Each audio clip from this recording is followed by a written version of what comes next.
Engkau sangat baik. Engkau terlalu baik bagi anak-anak-Mu, kami tidak layak untuk menerima berkat-berkat-Mu.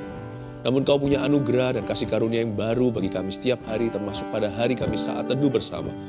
Terima kasih Tuhan, Engkau akan mencurahkan rahmat-Mu, Engkau akan berbicara secara pribadi lepas pribadi, individu lepas individu, dan Kau memperlengkapi kami sehingga kami menjadi orang-orang yang berhasil versi Tuhan. Orang-orang yang merenungkan firman siang dan malam, apapun yang diperbuatnya, Kau buat berhasil ya Bapa. Berkati Tuhan pekerjaan, rumah tangga, dan pelayanan keluarga saat teduh bersama. Mohon Tuhan Yesus berbicara, mohon Tuhan memberikan pengajaran yang keluar dari hati Tuhan.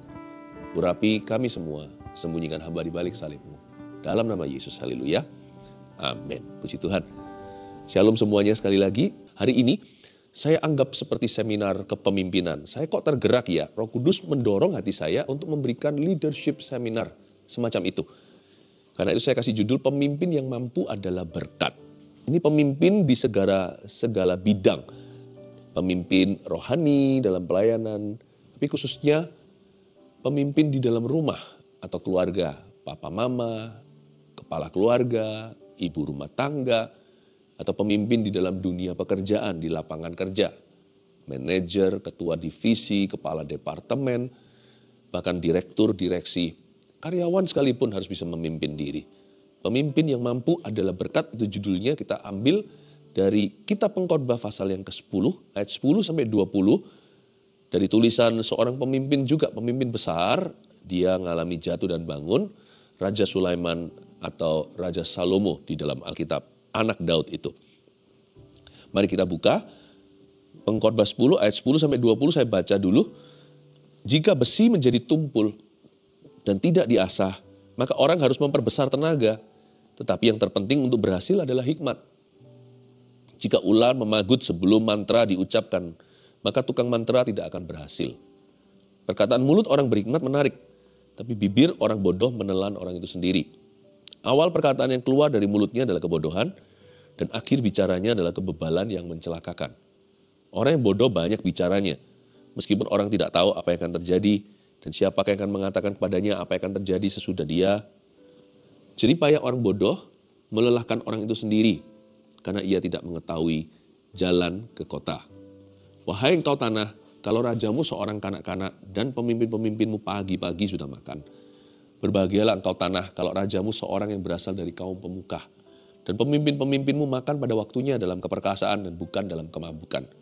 Oleh karena kemalasan runtuhlah atap, dan oleh karena kelambanan tangan bocorlah rumah. Untuk tertawa orang menghidangkan makanan, anggur meriangkan hidup, dan uang memungkinkan semuanya itu. Dalam pikiran pun janganlah engkau mengutuki raja, dan dalam kamar tidur janganlah engkau mengutuki orang kaya. Karena burung di udara mungkin akan menyampaikan ucapanmu, dan segala yang bersayap dapat menyampaikan apa yang kau ucapkan. Kalau sekilas kita baca nggak mudah untuk kita ngerti. Tapi kalau kita mau renungkan firman ini, kita akan mendapatkan protein-protein ilahi.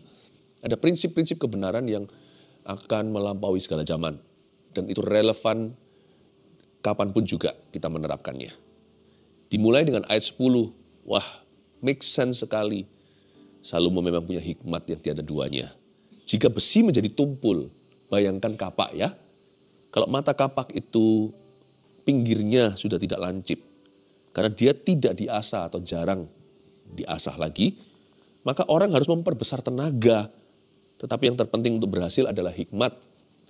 Saya ingat, waktu saya lagi berlibur dengan keluarga, breakfast pagi-pagi di hotel, itu pakai ada pisau, pisaunya itu kurang tajam. Ya itu memang bukan pisaunya untuk steak atau untuk daging, tapi pisau untuk mungkin makan telur bisa. Saya ambil sosis, saya potong sosis itu, saya perlu tenaga untuk memotongnya. Karena dia tidak kurang runcing. Kalau kapak itu tumpul, tenaga jadi lebih besar. Pepatah berkata di dunia, don't just work hard but work smart. Jangan hanya kerja keras, tapi kerja pintar. Itulah sebabnya suatu pesan untuk kita semua lagi studi, belajarlah sungguh-sungguh. Memang pendidikan formal tidak serta-merta langsung menjamin orang punya kerja atau pasti sukses hidupnya. Edukasi, pendidikan tidak boleh berdiri sendiri, tetap harus diimbangi dengan rumah atau keluarga yang takut akan Allah. Biasanya keturunan orang-orang benar itu diberkati dengan sendirinya. Tapi selain itu juga harus ada gereja di mana manusia Allah saling mengasah dengan manusia Allah. Saudara seiman namanya men and women of God. Besi menajamkan besi, orang benar menajamkan orang benar. Hati-hati dengan pergaulan yang salah, dia merusak kebiasaan yang baik.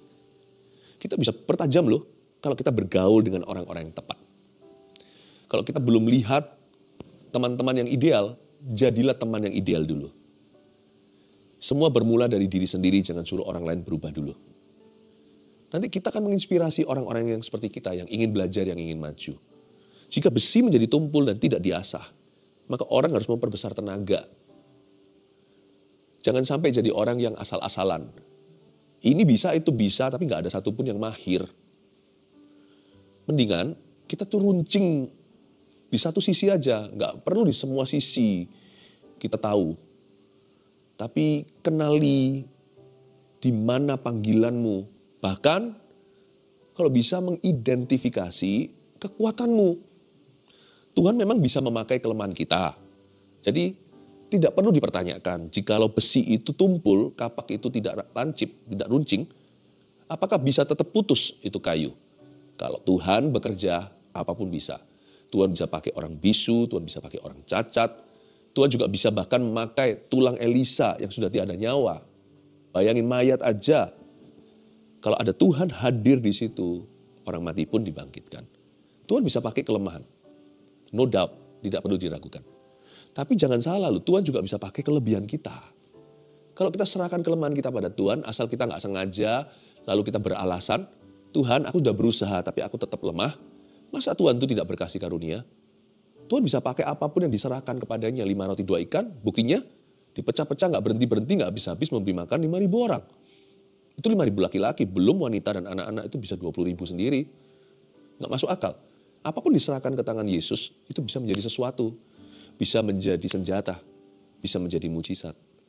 Kalau kelemahan di tangan Tuhan aja 5 roti 2 ikan bisa memberi begitu banyak orang makan. Bagaimana kalau orang menyerahkan pabrik rotinya? Saya nggak ngerti ya. Bagi Tuhan tidak ada yang mustahil. Tuhan itu bisa memakai yang sedikit maupun memakai yang banyak. Kelemahan kalau diserahkan bisa menjadi kemuliaan. Kelebihan kalau diserahkan juga bisa menjadi senjata pilihan. Cerita Daud dan Goliat. Kalau Anda lihat. Dari segala sisi kalau kita pertimbangkan, Daud itu di posisi lemah. Satu, dia lebih kecil. Itu masih umur berapa? Ahli teologi percaya dia umur 16-an. Goliat. Udah umur berapa? Dia itu sudah menjadi pasukan khusus. Dia itu tentara pilihan. Dari sisi size tubuh, yang satu extra small, yang satu XXXXL.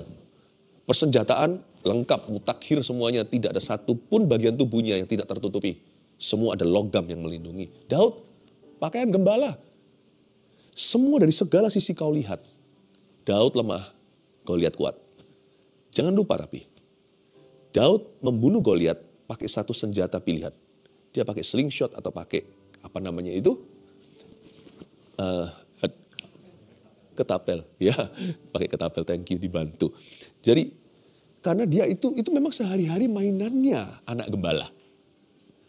Dan dia mahir banget sama itu. Itu bukan kelemahannya, itu kelebihannya. Bahkan mungkin tutup mata aja dia bisa. Jangan lupa latihannya. Dia praktekkan ulang dan ulang ribuan kali hingga dia mimpi pun bayangin itu. Dia sempat pakai senjata yang sangat primitif itu. Dia kalahkan beruang, kalahkan singa. Jadi sebelum ketemu Goliat, latihannya sama hewan-hewan buas ini. Bukan karena dia cari masalah, tapi karena hewan-hewan ini memangsa hewan ternaknya. Dia tanggung jawab sama papanya. Dia anak yang paling bungsu dari 8 putra ayahnya. Dia gak bisa lah darang dan berkata, dombanya kurang lagi hari ini. Satu lagi jatuh korban. Dan dia pakai itu untuk kalahkan binatang-binatang yang mustahil manusia dengan bisa menaklukkannya. Tapi Daud bisa mengalahkannya. Dan Tuhan memilih untuk memakai kelebihan dan kekuatannya, kemahirannya, untuk menumbangkan Goliat dan mendatangkan kemenangan terbesar bagi tentara Israel di zaman itu. Anda lihat, coba perhatikan lagi Petrus. Dari sisi mana dia bisa berjalan di atas air itu kalau bukan Tuhan? Tapi kalau Anda renungkan suatu hari Tuhan mau membayar bea bait suci baik buat dirinya maupun buat Petrus, Yesus memilih profesi yang Petrus sangat-sangat hafal. Dari lahir dia sudah di kampung nelayan. Pergi pancing ikan pertama, di dalam mulutnya ada 2 koin, yang satu untuk you, yang satu untuk aku. Bayarkan itu sebagai bea bait suci kita. Wow, Petrus tidak bertanya lagi gimana caranya lemparkan kail itu, atau mungkin dia pakai jala. Tapi Tuhan bicaranya spesifik, bukan banyak ikan, tapi satu saja. Yang pertama kau tangkap, yang terakhir pula, yang itu satu-satunya di dalamnya ada ikan, di dalamnya ada koin. Tuhan pakai kemahiran, kelebihannya. Dan Petrus pergi ke danau itu dan menangkapnya. Jika besi menjadi tumpul dan tidak diasah, maka orang harus memperbesar tenaga. Terlebih lagi orang-orang yang mengasah kapaknya dan minta anugerah Allah. Kapak tumpul aja, asal tenaga besar, kalau Tuhan beserta, bisa memutus, bisa betul-betul membelah kayu dan pohon segede apapun. Apalagi kalau kapak itu runcing dan diserahkan ke Tuhan. Apalagi jikalau besi itu tidak tumpul, tapi tajam, dan diurapi lagi. Padahal besi yang tajam itu, tenaga kecil aja sudah putus. Jangankan kayu, logam pun putus kalau ditebas sama samurai. Apalagi jikalau yang mengayunkannya adalah tangan Tuhan. Wow, Tuhan bisa pakai kelemahan, ternyata Tuhan juga bisa pakai kelebihan kita. Mau jadi pemimpin? Sederhana. Belajar terus saja, pastikan Anda dapatkan teorinya secara betul. Jangan sampai rumusnya salah. Karena itu jangan sampai kita malas untuk belajar. Jikalau ada orang belajar musik, itu tahu G cambah atau not baloknya. Kalau memang itu jurusanmu, tekuni itu, jangan beralasan apa-apa. Dan jikalau Anda belajar bahasa Inggris misalnya, pastikan grammarnya betul. Nggak usah yang aduhai vocabulary atau kosakata. Pastikan bahwa susunan kalimat Anda tidak terbolak-balik. Dapatkan teorinya.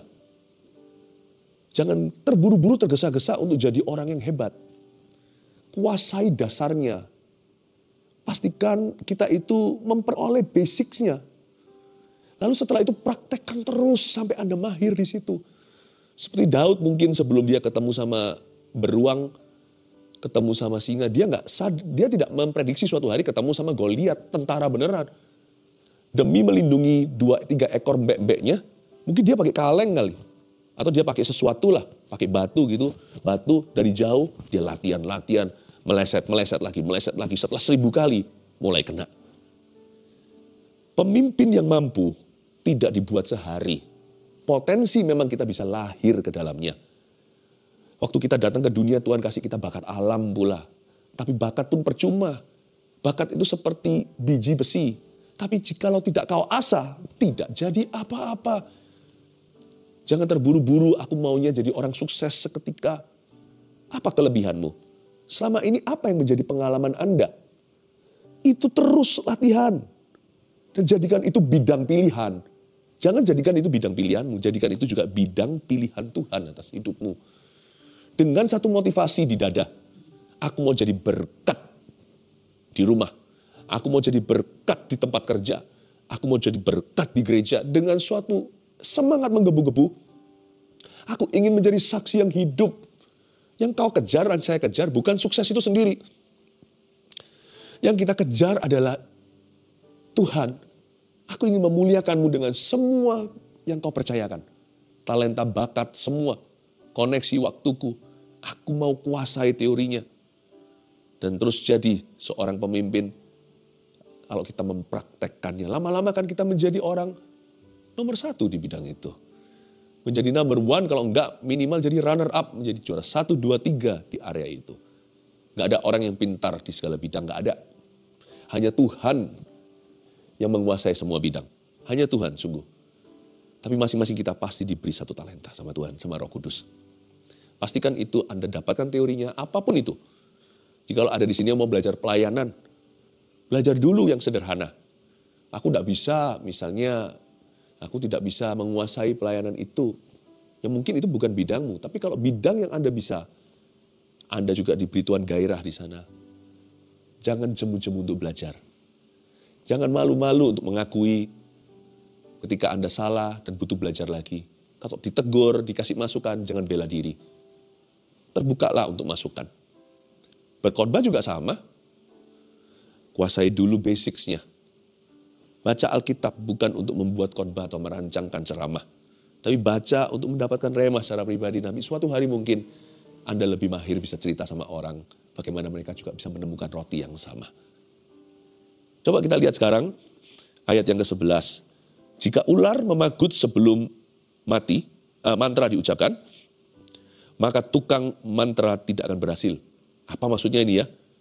Ular itu kan seperti mantra, misalnya kalau kita lihat dalam gambar-gambar ularnya menari-nari, pakai seruling itu orangnya. Lalu ada tukang mantra terhadap ular itu supaya dia jangan memagut orang yang terdekat. Bahkan memagut pemilik ular itu sendiri. Nanti kan bisa fatal. Jadi maka tukang mantra harus mengucapkan mantranya supaya ular itu nurut. Kalau enggak, ular itu akan memagut. Kalau ular itu memagut sebelum mantra diucapkan, terburu-buru dia sudah keluar bisanya. Tukang mantra juga percuma, enggak akan berhasil kalau sudah ada orang kena pagutannya. Di sini apa maksudnya? Enggak bisa kita mengartikan ini sebelum kita pergi ke ayat 12. Perkataan mulut orang berhikmat menarik. Mulut orang berhikmat itu mantra yang bagus. Dia membuat sesuatu yang poisonous, sesuatu yang beracun pun bisa berubah orang lihat positif side-nya. Bergaulah dengan orang yang begini, atau lebih tepatnya jadilah orang yang begini. Jadilah orang yang begini dulu pada orang lain. Mulut kita itu harus ademin suasana. Mulut kita itu harus bisa mengolah bahkan informasi yang negatif pun dan membuat orang tidak negatif hatinya. Kalau perlu, kita bisa memutarbalikkan. Bukan fakta diputarbalikkan namanya dusta. Tetapi kita bisa menitik beratkan ke hal-hal yang berkenan pada Tuhan. Dan tidak membawa masuk orang ke dalam kesesatan, sehingga hati yang sudah syarat akan semakin salah. Jangan, karena mulut itu seperti ular. Kalau dia tidak dikendalikan, itu bisa menyalakan neraka, kata surat Yakobus. Lidah itu kecil, anggota tubuh yang terkecil salah satunya. Bukan salah satu yang kecil, tapi dia dahsyat. Seperti nakoda pada sebuah kapal raksasa, kiri kanan tergantung setirnya. Lidah itu bisa menyetir ke hal-hal yang salah. Lidah juga bisa mendekatkan orang ke Tuhan. Lidah bisa mendengungkan sesuatu yang berkenan. Lidah juga bisa mendukakan Roh Kudus. Lidah bisa menghadirkan berkat, mengundang berkat seperti magnet sorga. Tapi lidah juga bisa seperti magnet neraka membuat semua roh jahat. Justru bisa membuka pintu untuk setiap roh jahat, bukan berkat. Perkataan mulut orang berhikmat itu menarik. Itu seperti mantra yang membuat ular pun tidak bisa memagutmu. Tapi bibir orang bodoh menelan orang itu sendiri. Hati-hati dengan orang yang banyak bicaranya. Termasuk hari-hari ini bicara itu tidak harus lewat lidah. Lidah kita bisa ditranslate, bisa diterjemahkan lewat jari jemari. Kalau kita tidak waspada, kita sendiri pun jadi haters. Orang-orang yang suka mengumbar benci. Menciptakan isu yang tidak perlu. Padahal orang-orang seperti itu di ayat 13 dikatakan, awal perkataan yang keluar dari mulutnya adalah kebodohan. Kenapa awalnya dari kebodohan? Karena biasanya, jikalau kita tidak kekang lidah kita, yang kita lontarkan itu kurang bertanggung jawab. Perkataan yang keluar dari mulutnya awal-awal itu sudah kebodohan. Karena kenapa? Karena sumbernya salah. Kadang-kadang kita itu suka membahas sesuatu yang kita sendiri pun tidak berhak membahas itu. Kita suka membicarakan sesuatu padahal kita sendiri kurang memahami dan menguasainya. Atau bahkan mungkin bisa jadi ya, misalnya saya bisa kritisi seorang dalam hal hidup suci, padahal saya sendiri hidup di dalam dosa yang sangat-sangat vulgar. Itu yang disebut awal perkataan yang keluar dari mulutnya adalah kebodohan, karena sumbernya itu salah. Sumbernya salah. Hidup orang tersebut malah lebih buruk daripada ya, apapun yang bisa keluar dari mulutnya. Ini yang membuat hari ini di zaman-zaman hoax, di zaman-zaman seperti ini sekarang, media itu di mana-mana dan sangat mudah terakses. Gampang setiap orang bisa menjadi seorang produser. Kita harus hati-hati karena yang disebut di dalam firman, ayat-ayat lain di Alkitab, bahwa nanti suatu hari apa yang kau katakan akan menyeretmu ke pengadilan, itu termasuk apa yang kau ketik. Karena Tuhan menganggap itu adalah pembicaraan. Dan Tuhan akan memasangkan ukuran penghakiman yang sama yang kita terapkan kepada orang lain. Jadi please be careful Saya tidak mau kita satupun di antara kita terjebak di dalam kekilafan yang tidak perlu ini. Awal perkataan yang keluar dari mulutnya adalah kebodohan dan akhir bicaranya adalah kebebalan yang mencelakakan. Dan hanya mengundang hukuman maksudnya. Ayat 14, orang yang bodoh banyak bicaranya meskipun orang tidak tahu apa yang akan terjadi. Dan siapakah yang akan mengatakan kepadanya apa yang akan terjadi sesudah dia. Kata orang yang bodoh di sini dalam bahasa Ibraninya, belajar sedikit ya, Bible study sama saya. Kata bodoh di sini sakal. Sakal biasa kayak bahasa Indonesia S-A-K-A-L, sakal yang artinya confused thinker, pemikir yang membingungkan. Dan pembicara yang membingungkan, confused thinker and talker. Ini kalau di dalam dunia roh jahat, misalnya dalam bahasa asingnya Yunani ada yang namanya diabolos. Diabolos itu bukan membolos sekolah. Diabolos itu artinya kalau ngajak ngomong itu bisa bingung sendiri. Setan macam ini jangan diajak bicara.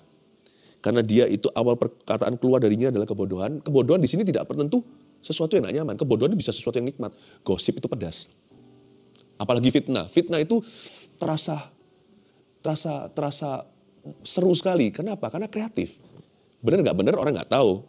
Karena dikatakan di ayat 14 orang yang bodoh banyak bicaranya meskipun orang tidak tahu. Coba garis bawah itu, meskipun orang nggak tahu. Orang toh nggak tahu siapa tuh yang melontarkan itu.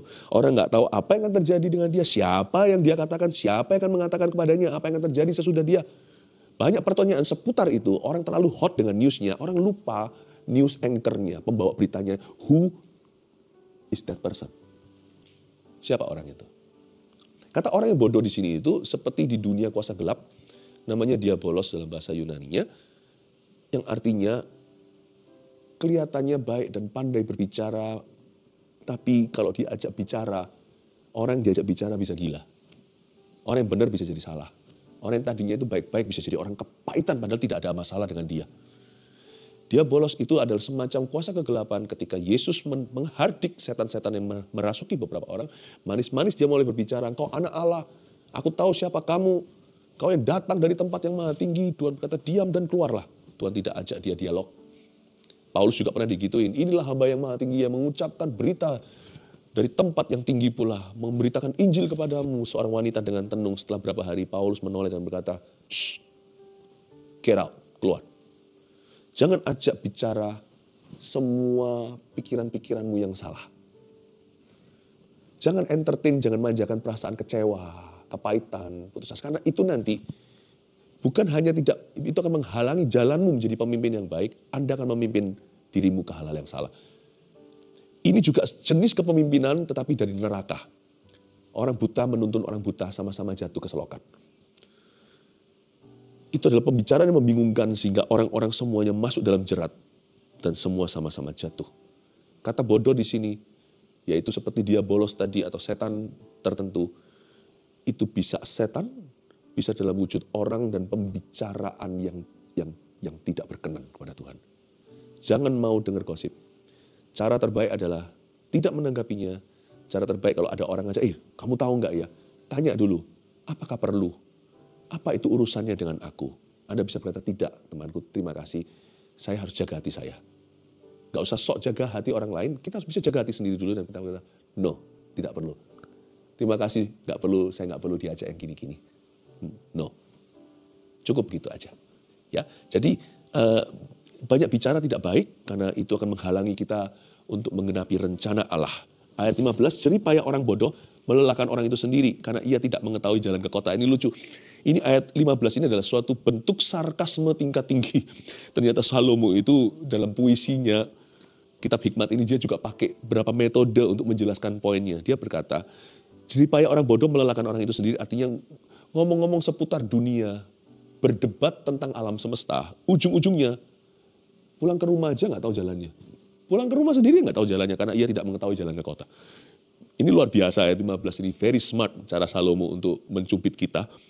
Mau ngomong tentang apa, keliling-keliling 7 benua, bicara tentang ini itu semua diperdebatkan. Jalan ke rumah sendiri aja nggak tahu kok, nggak ingat. Hatinya di mana aja nggak tahu. Di sini diajari kalau pemimpin yang baik, yang takut akan Allah akan dihindari, akan diluputkan dari hal begini. Dan dia juga tidak mau dibawa masuk ke perkara-perkara demikian. Saya dorong ya, karena hari ini kita seperti seminar kepemimpinan, saya mau ajari Anda untuk jadi orang yang tegas dulu terhadap diri sendiri. Wahai engkau tanah, kalau rajamu seorang kanak-kanak, dan pemimpin-pemimpin pagi-pagi sudah makan. Kanak-kanak di sini bukan bicara tentang usia jasmaninya, tetapi bicara tentang sifat kekanak-kanakan. Ini bicara tentang maturity atau kedewasaan rohani. Wahai engkau tanah, kalau rajamu seorang, atau kalau pemimpinmu, kalau papamu, kalau gembalamu, kalau manajermu, kalau direkturmu, ya, adalah seorang yang tidak dewasa karakternya. Bahkan pemimpin-pemimpinmu pagi-pagi sudah makan. Pagi itu waktunya kerja, dia sudah makan.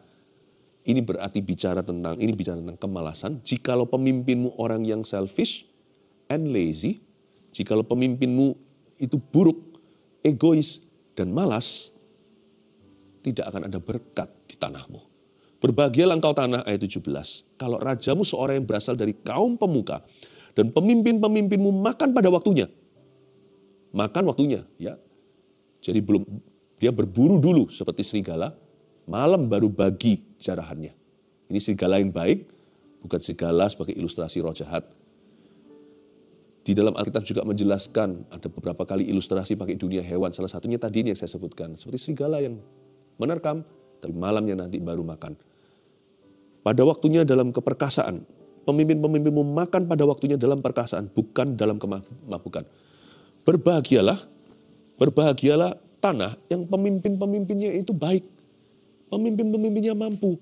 Dua tantangan utama dalam kepemimpinan, jatuh bangun satu bangsa, gereja, perusahaan, jatuh keluarga terutama, itu di atas dasar kepemimpinan yang baik atau buruk. Benar, rise and fall of many things. Banyak hal itu jatuh bangunnya itu pada kepemimpinan. Kepemimpinan yang betul atau kepemimpinan yang salah. Nasihat ini bukan untuk kita pilih-pilih pemimpin. Kita nggak bisa pilih-pilih ayah. Tapi nasihat ini untuk kita yang mau jadi ayah, kita mau jadi pemimpin. Seminar kepemimpinan itu untuk keluarga saat teduh bersama agar Anda berhasil. Saya kasih Anda perlengkapannya lewat firman Allah. Berbahagialah engkau tanah kalau rajamu seorang yang berasal dari kaum pemuka. Ini bukan bicara soal bangsawan, ini sifatnya. Dan pemimpin-pemimpinmu makan pada waktunya dalam keperkasaan. Dia mampu, tapi dia tahu menahan diri, makan nanti. Dia nggak lazy, tidak malas, dan dia tidak selfish, egois. Pemimpin yang baik adalah pemimpin yang tahu kapan waktunya untuk kerja, kapan waktunya untuk buka.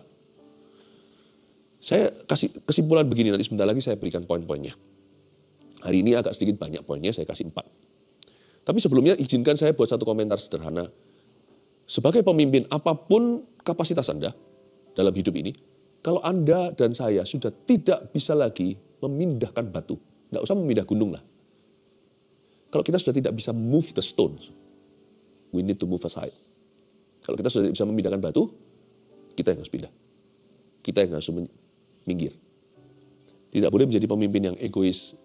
Kepemimpinan itu adalah fungsi dan bukan posisi.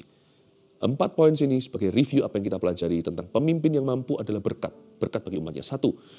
Belajar teorinya dan praktek terus menjadikan seorang pemimpin di bidangnya. Poin pertama, munculkan. Ya. Tangkap baik-baik, jadikan ini motivasimu. Ini bukan keluar dari seorang motivator, ini keluar dari seorang pengkhotbah. Maksudnya bukan saya, dari firman Allah. Yaitu sang pengkhotbah Raja Salomo ini. Belajar teorinya, Bapak, Ibu, Saudara, keluarga saat teduh bersama. Lakukan due diligence-mu, kerjakan PR-mu. Apapun itu, nggak tentu Anda masih duduk di bangku sekolah. Orang bilang gini, hore, aku suatu hari akan lulus, aku nggak perlu sekolah lagi. Hidup ini full sekolah sampai mati.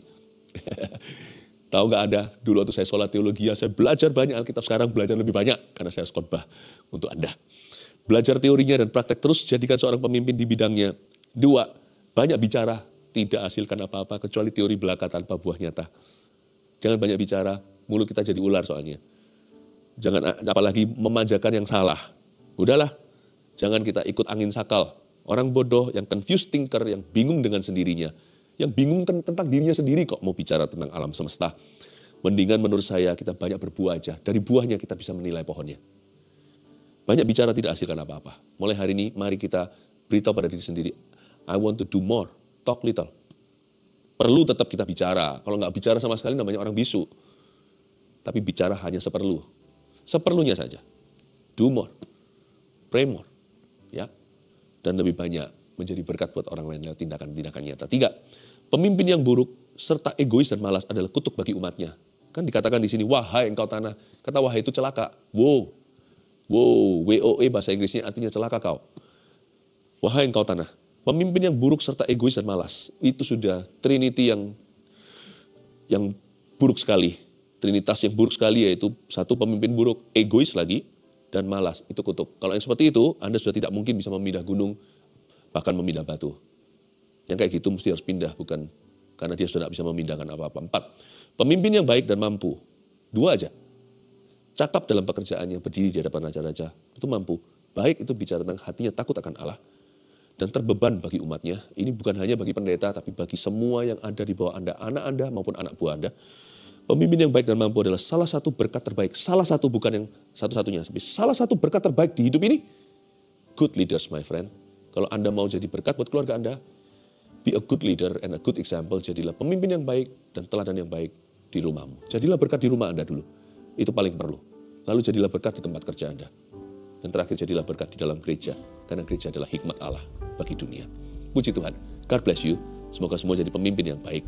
Mari kita fokus mata kita pada Yesus saja. Mari kita mengangkat tangan kita dengan iman. Terimalah berkat dari Allah Bapa, Putra, Roh Kudus menyertaimu. Jadilah pemimpin yang takut akan Allah. Sebab berkat Tuhan, kebajikan, kemurahan akan mengikutimu. Dalam nama Yesus, haleluya. Amin.